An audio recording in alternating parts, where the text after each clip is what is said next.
오늘은 11월 23일 화요일입니다. 오늘 하루도 주님과 함께 동행하는 복된 한 날 되시기를 바랍니다. 다 함께 묵상기도 드리시겠습니다. 좋으신 주님 감사합니다. 늘 주님과 동행하며 옳은 길을 걷는 우리들 되게 해 주십시오.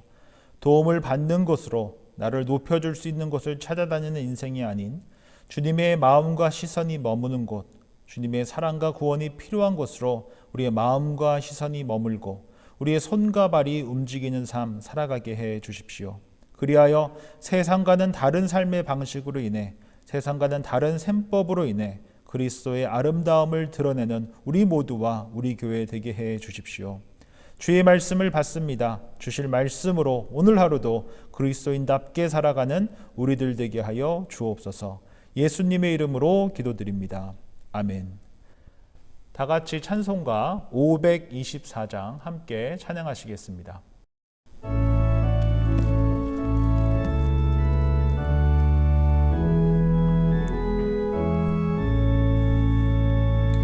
갈 길을 밝히 보이시니 주 앞에 빨리 나갑시다. 우리를 찾는 그 주 예수 곧 오라 하시네. 죄악 벗은 우리 영혼은 기뻐 뛰며 주를 보겠네. 하늘에 계신 주 예수를 영원히 섬기리. 우리를 오라 하시는 말 기쁘게 듣고 순종하세. 구주를 믿기 지체 말고 속속히 나가세. 죄악 벗은 우리 영혼은 기뻐 뛰며 주를 보겠네. 하늘에 계신 주 예수를 영원히 섬기리. 주 오늘 여기 계시오니 다 와서 주의 말씀 듣세. 듣기도 하며 생각하니 참 진리시로다. 죄악 벗은 우리 영혼은 기뻐 뛰며 주를 보겠네. 하늘에 계신 주 예수를 영원히 섬기리. 오늘 우리에게 주시는 하나님의 말씀은 야고보서 2장 13절 말씀입니다. 제가 봉독하겠습니다. 긍휼을 행하지 아니하는 자에게는 긍휼 없는 심판이 있으리라.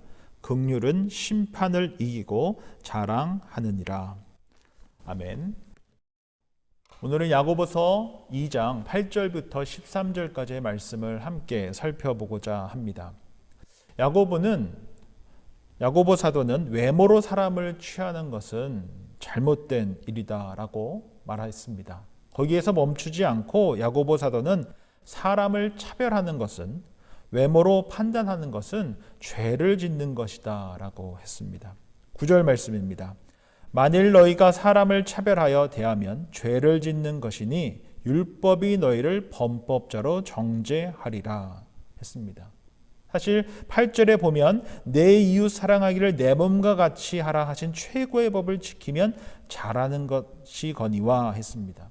즉 야고보 사도는 내 이웃 사랑과 사람을 차별하는 것을 비교하면서 이웃 사랑은 최고의 법이고 차별은 죄를 짓는 것이다 라고 한 것입니다. 특별히 8절에서 우리가 주목해야 할 것은 우리가 내 이웃을 사랑하다 하라 했다는 것입니다. 하나님께서 우리 각각에게 사랑하라고 붙여주신 내 이웃이 있다라는 것입니다. 성경이 말하는 이 내 이웃은 결코 형편이 비슷한 사람들끼리 주고받으며 살아가는 것을 뜻하지 않습니다. 내 이웃을 사랑하라는 것은 주님께서 우리를 사랑해 주신 것처럼 사랑하며 살라라는 것입니다. 우리가 여기서 결코 간과해서는 안 되는 것이 예수님과 우리는 전혀 다른 위치에 있었습니다. 예수님께서 우리를 사랑하신 것은 비슷한 형편의 사람들끼리 사랑한 것이 아닙니다. 예수님께서 우리를 사랑하시기 위해서 예수님께서는 하늘 보좌를 버리고 이 땅 가운데 오셔서 십자가로 우리를 사랑해 주셨습니다. 하나님께서 우리를 사랑하기 위해 사랑하라고 붙여주신 내 이웃을 그렇게 예수님께서 우리를 사랑해 주신 것처럼 사랑하라고 하신 것입니다. 이러한 사랑을 본문에서는 긍휼이라는 단어를 통해서 좀 더 구체화합니다. 13절에 보면 긍휼을 행하지 아니하는 자에게는 긍휼 없는 심판이 있으리라. 긍휼은 심판을 이기고 자랑하느니라 했습니다.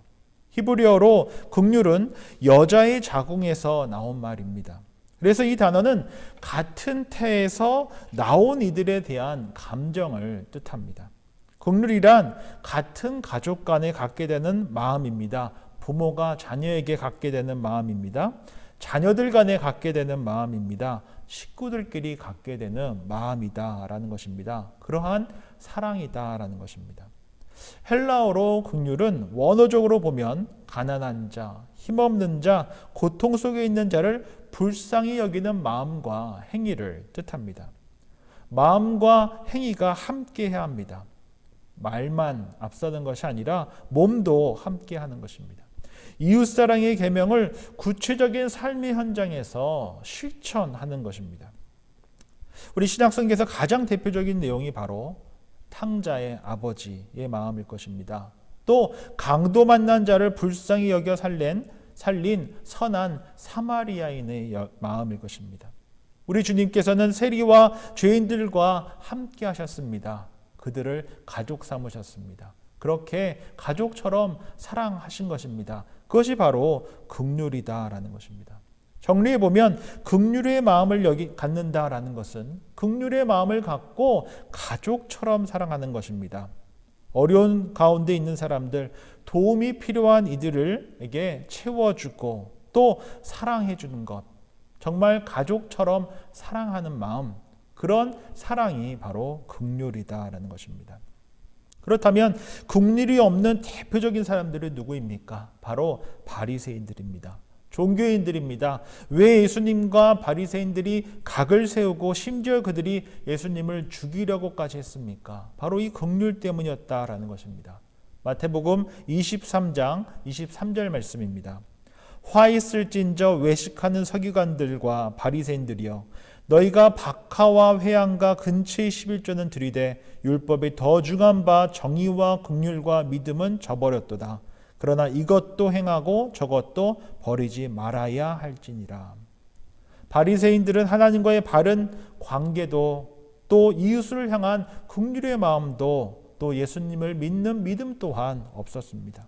무엇보다 그들에게 바로 이 예수님의 그 긍휼의 마음이 없었습니다. 예수님의 그 긍휼 때문에 예수님을 받아들일 수 없었다라는 것입니다. 그래서 우리가 잊지 말아야 할 것은 종교적인 열심을 갖고 있으면서 긍휼을 여기는 마음이 없다면 이것은 결코 옳지 않다라는 것입니다. 심지어 오늘 본문 13절 하반절에 보면 긍휼이 없는 자에게는 긍휼 없는 심판이 있다라고까지 말씀하셨습니다.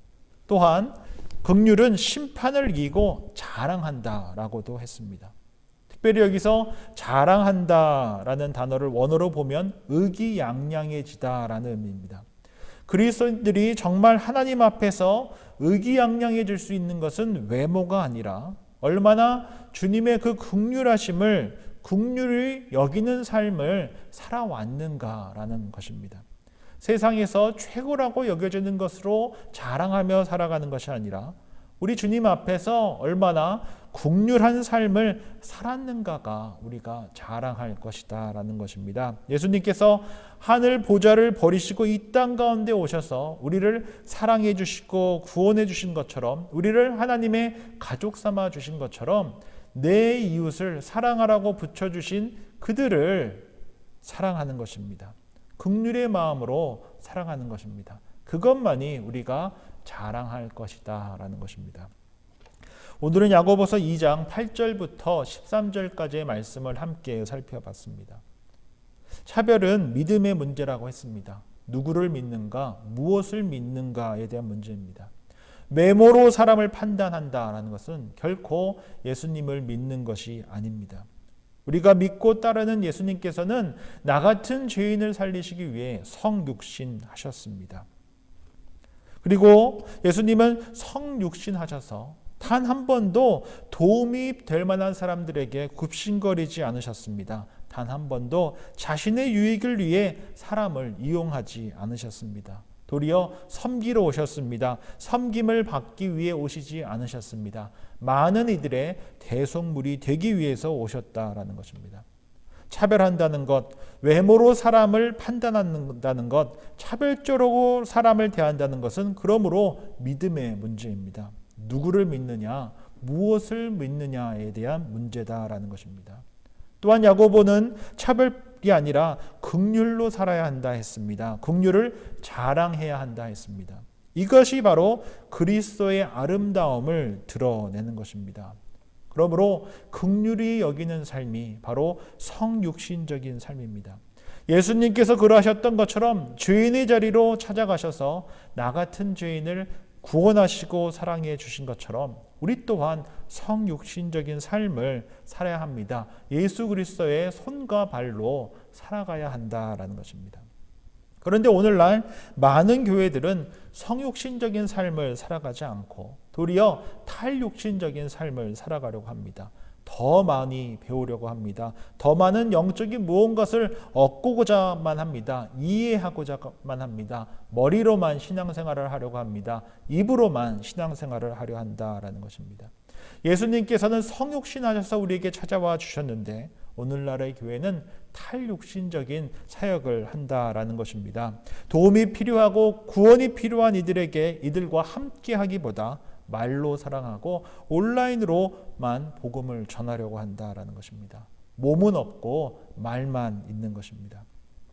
미셔널 철치의 대가인 마이클 프로스트가 쓴 성육신적인 교회에서 이야기하듯이 성육신적인 주님과는 정반대로 오늘날의 교회가 탈육신적인 사역만 한다라는 것입니다. 코로나 이후 언택트 시대 속에서 비대면이 중심이 되어버린 세상 속에서 이제 더욱더 탈육신화는 가속되어져 갈 거고 있습니다. 갈수록 사회로부터 공동체로부터 이탈하게 되고 갈수록 사람들을 대상화하기 시작했습니다. 예수 그리스도의 가르침을 실천하고 삶 속에서 살아내기보다 페이스북이나 인스타에 올라온 글들을 공유하고 좋아요를 누르는 것으로 예수 그리스도를 전하는 것이 다다라고 여긴다라는 것입니다. 사람과 사람이 만나 이야기하고 함께 주님의 아름다운 말씀 공동체를 세우려고 하지 않고 공동체 안에서 서로 사랑하며 사랑을 실천하며 그 안으로 이웃들을 초대하며 살아가는 그러한 교회가 되어야 하는데 점점 탈육신화 되어가면서 온라인 속에 갇혀버린 교회로 변화되어져 가고 있다는 것입니다.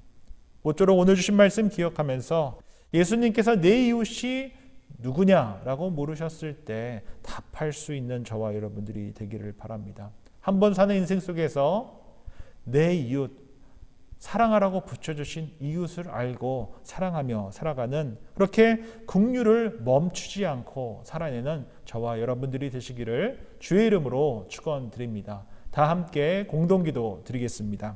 오늘 주신 말씀 기억하면서 긍휼의 삶을 살아갈 수 있도록 내 이웃을 내 몸처럼 사랑하며 살아가는 저와 또 우리 교회 될 수 있도록 함께 기도하시기 바랍니다. 함께 기도하겠습니다.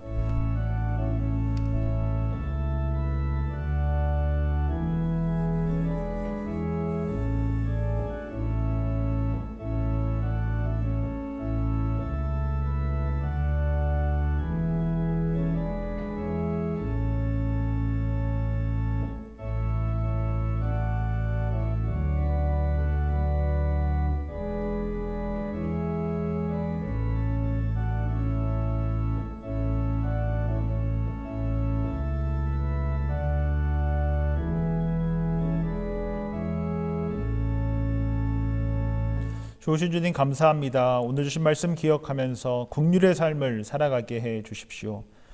우리 주님께서 우리를 긍휼히 여겨주신 것처럼 우리도 사랑하며 살아가라고 붙여주신 이웃들에게 긍휼히 여기며 살아가게 해 주십시오. 그리하여 우리의 자랑이 긍휼이 되게 해 주십시오. 한 번 사는 인생 속에서 주님의 긍휼만을 자랑하며 살아가게 해 주십시오. 한 번 사랑하시면 끝까지 사랑하시는 예수님의 이름으로 기도드립니다. 아멘. 하늘에 계신 우리 아버지, 아버지의 이름을 거룩하게 하시며 아버지의 나라가 오게 하시며 아버지의 뜻이 하늘에서와 같이 땅에서도 이루어지게 하소서. 오늘 우리에게 일용할 양식을 주시고 우리가 우리에게 잘못한 사람을 용서해 준 것 같이 우리 죄를 용서하여 주시고 우리를 시험에 빠지지 않게 하시고 악에서 구하소서. 나라와 권능과 영광이 영원히 아버지의 것입니다. 아멘.